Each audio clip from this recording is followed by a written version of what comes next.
मैं सबसे पहले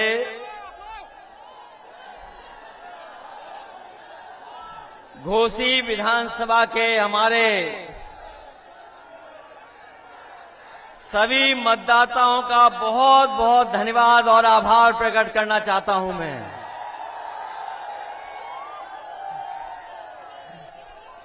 मैं देख रहा हूं जितना बड़ा मैदान हमें दिखाई दे रहा है,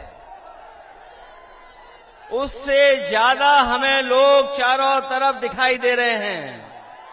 इस मैदान का कोई कोना खाली नहीं है।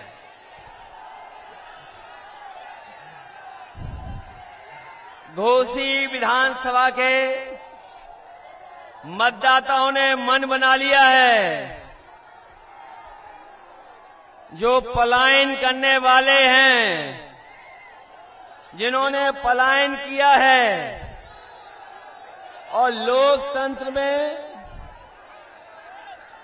जो वोट का विश्वास तोड़ा है, इस बार घोसी विधानसभा की जनता उन्हें सबक सिखाने जा रही है।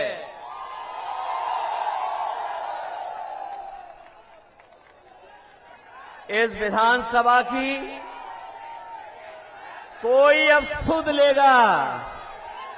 इस विधानसभा की सुध लेने वाला अगर कोई है तो वो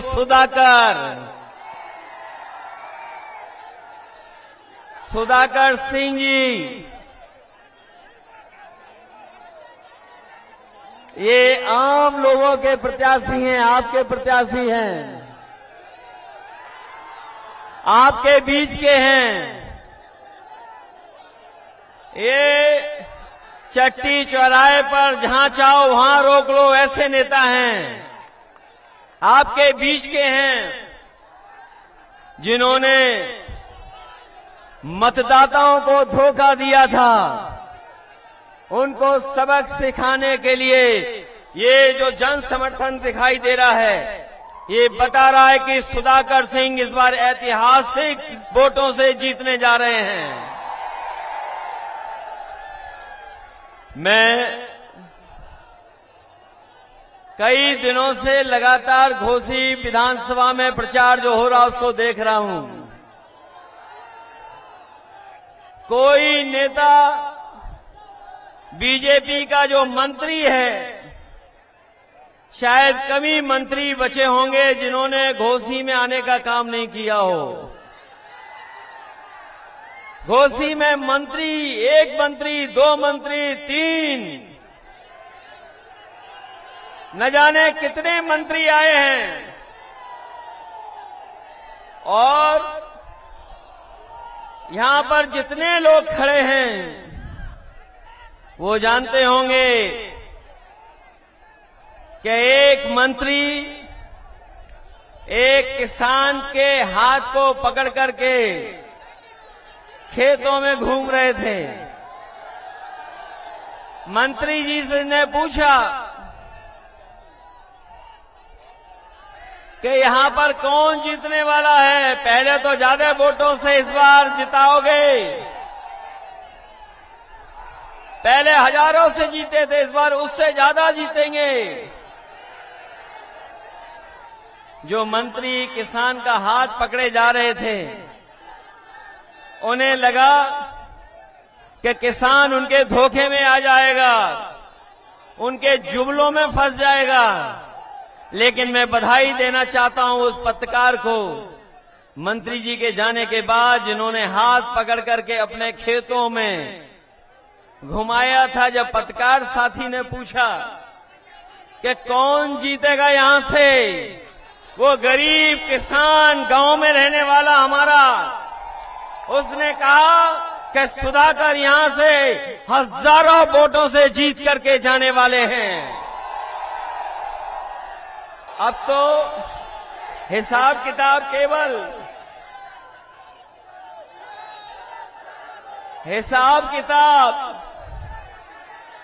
इस बात का नहीं है। हिसाब किताब तो बीजेपी को दिल्ली की 10 साल की सरकार और उत्तर प्रदेश की 6 साल की सरकार का देना है। बताओ घोसी की जनता इन 16 सालों में क्या आपको कोई सुविधा दे पाई है बीजेपी के? नहीं दे पाई है। अगर बीजेपी के लोगों ने सुविधाएं दी होती तो आज इतनी मंत्रियों की फौज उन्हें नहीं उतारनी पड़ती यहां पर। ये जो बिजली भी आ रही है आपके बीच में, केवल चुनाव के लिए आ रही है। और जो बिजली आ भी रही है, जिनके यहां मीटर लग गए, बताओ कितने का बिल आ रहा है आपके यहां पर? बिल आ रहा हजारों का। और अगर बिल नहीं दे पा रहे हो तो नोटिस आ रहा है साथ साथ। नोटिस। और महंगाई कहां पहुंच गई है? जो कभी फ्री दिया था सिलेंडर, बताओ आज उस सिलेंडर की कीमत क्या है? कीमत कहां पहुंच गई?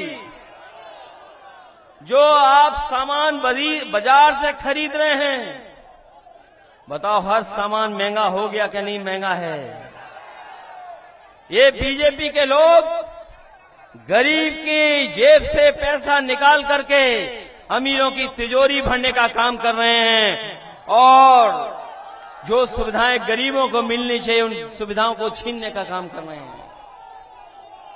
क्या घोसी की विधानसभा इतिहास बनाने जा रही कि नहीं जा रही? बताओ आप। ऐसा चुनाव शायद ही उत्तर प्रदेश में देखने को मिला होगा, जहां पर समाजवादी पार्टी के प्रत्याशी के लिए जाति धर्म से लेकर के सब सीमाएं टूट गईं। अगर जाति धर्म की सीमाएं टूटी हैं तो दलों के भी सब बंधन टूट गए। जो दल कभी हमलों के खिलाफ थे, आज सब दल समर्थन कर रहे हैं समाजवादी पार्टी का।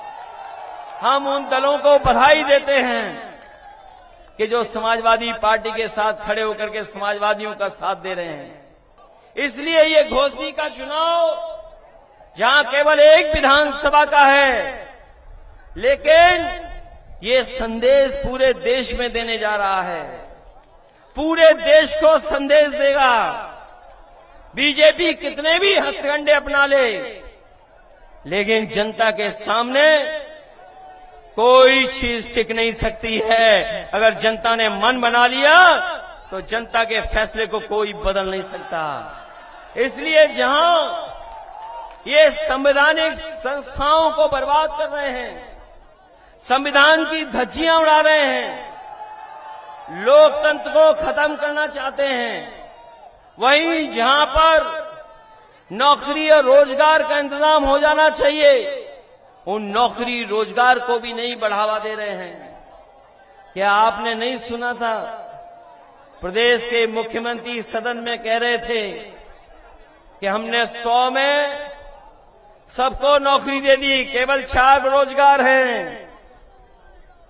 बताओ कोई बीजेपी के इन आंकड़ों पे भरोसा कर लेगा कि जहां ये कहते हो कि हमने सबको नौकरी रोजगार दे दिए, 100 में केवल 4 रोजगार बचे हैं? ये इनके आंकड़े कहते हैं। जब हम उनसे पूछते हैं कि 15 साल से ऊपर वाले नौजवान जो पढ़ना चाहते हैं, लिखना चाहते हैं, उनके रोजगार नौकरी का इंतजाम हो जाए, तो सरकार न जाने किस तरह की बात करती है।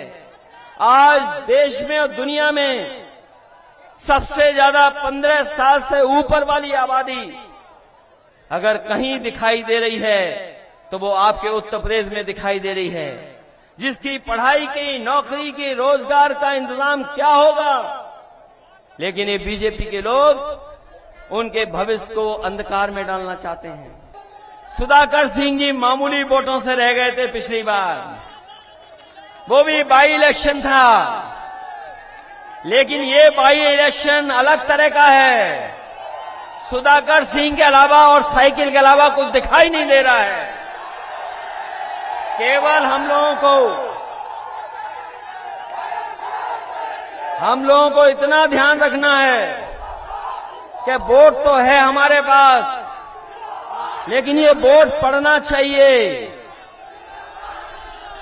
मैं इसीलिए आया हूं आपसे अपील और निवेदन करने कि हमारे आपके पास समर्थन है, सहयोग है सबका। यहां जितने लोग बैठे हैं उस कोने से लेकर के इस कोने तक, जहां अपनी पार्टी के लोग हैं, दूसरे दल के भी लोग हैं, दूसरे संगठन के लोग भी हैं, वो भी समर्थन कर रहे हैं।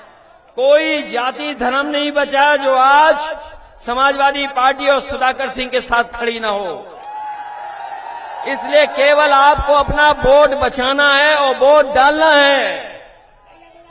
अभी जब चुनाव करीब आएगा, बीजेपी के लोग घबराएंगे तो प्रशासन को आगे कर देंगे, पुलिस को आगे कर देंगे। सुना है कि जिन इलाकों में समाजवादी पार्टी का वोट ठोस है, वहां पर नौजवानों को परेशान कर रहे हैं, घरों में घुस रही है पुलिस। अरे प्रशासन के लोगों, ये काम मत करो आप, ये काम ठीक नहीं है। क्योंकि प्रशासन के लोग भी अंदर ही अंदर कह रहे हैं जीत तो सुधाकर ही रहे हैं, जीत तो साइकिल ही रही है।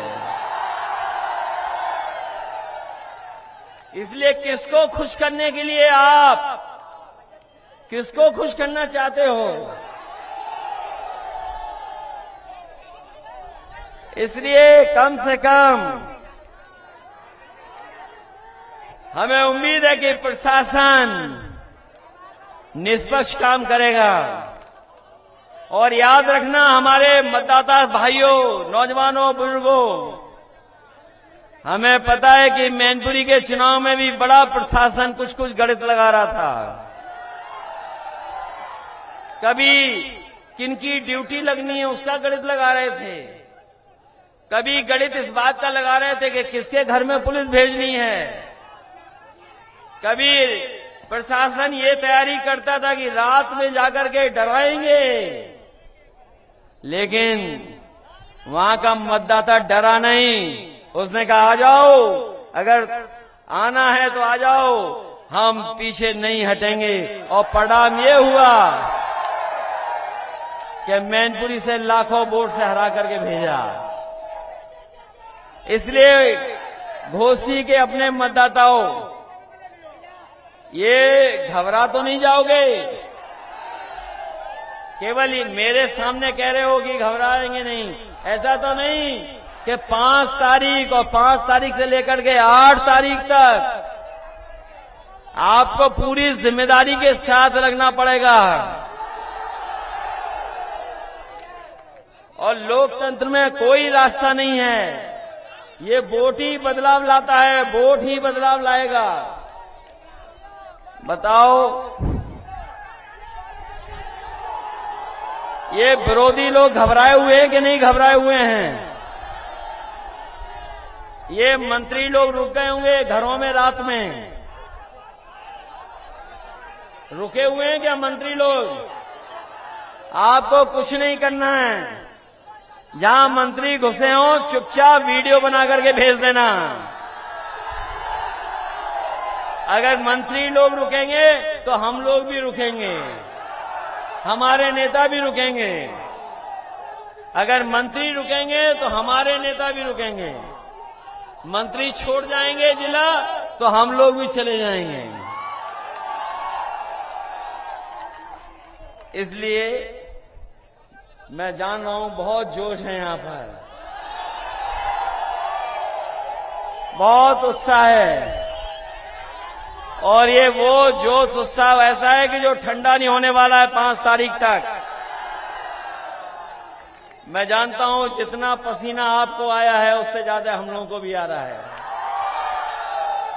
इसलिए घोसी विधानसभा से ही मन बनाइए कि जो लोग हमें आपको लोकतंत्र में धोखा देके गए हैं, जो आपके भरोसे का विश्वास के और जो आपने भरोसे के साथ वोट डाल करके जिता करके भेजा था, वो अपने स्वार्थ में गए हैं, जनता के स्वार्थ में नहीं गए हैं। और अगर आपके स्वार्थ में गए होते तो 17 साल, 10 साल और लगभग 7 साल यूपी सरकार ने बताओ क्या विकास किया है। अगर कोई जनता को सुविधाएं दी हो इन्होंने तो बताइए आप। इसलिए जहां ये लोग केवल धोखा दे करके वोट ले रहे हैं और जो लोग थोड़ा बहुत सुविधाएं दे रहे हैं, लेकिन अगर आप महंगाई की तुलना करोगे तो महंगाई इतनी बढ़ा दी है कि हमारा किसान और गरीब कभी खुशहाल नहीं हो सकता।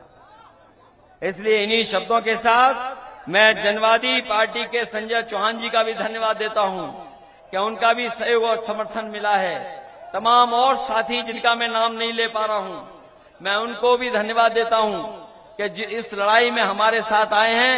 इन्हीं शब्दों के साथ आप सबका बहुत बहुत धन्यवाद और मैं आभार प्रकट करता हूं इस उम्मीद के साथ कि 5 तारीख को आप लोग एक एक वोट डाल करके सुधाकर सिंह जी को जिता करके उन्हें विधानसभा में पहुंचा देंगे। बहुत बहुत बधाई आपको।